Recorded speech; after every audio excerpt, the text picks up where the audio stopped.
बार की बात है, एक घने जंगल में एक भालू और एक शेर रहते थे। दोनों बहुत ताकतवर और जंगल के सबसे खतरनाक जानवरों में से एक माने जाते थे।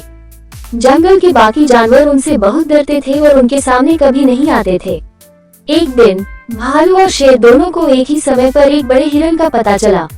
दोनों अपनी भूख मिटाने के लिए उस हिरन को पकड़ना चाहते थे। शेर ने सोचा कि वो जंगल का राजा है और उसे यह हिरन मिलना चाहिए।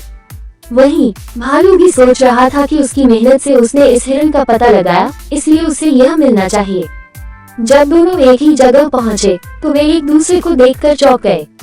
शेर ने गरजते हुए कहा, ये हिरन मेरा है, मैं जंगल का राजा हूँ और इसे खाने का अधिकार मेरा है। भालू ने भी गुस्से में कहा, मैंने इसे पहले देखा था, इसलिए यह मेरा है। दोनों में बहस होने लगी और बहस धीरे धीरे लड़ाई में बदल गई। दोनों एक दूसरे से भिड़ गए और जोर जोर से लड़ने लगे। वे एक दूसरे को मारने की कोशिश कर रहे थे और उनके बीच की लड़ाई बहुत देर तक चलती रही।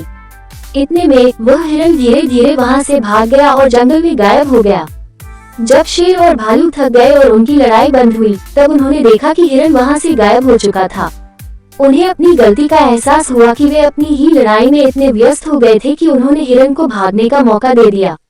भालू और शेर दोनों बहुत पछताए।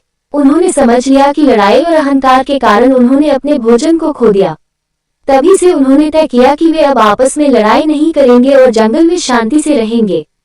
इस कहानी से हमें ये सीख मिलती है कि लालच और अहंकार में आकर आपस में लड़ने से हमें नुकसान ही होता है।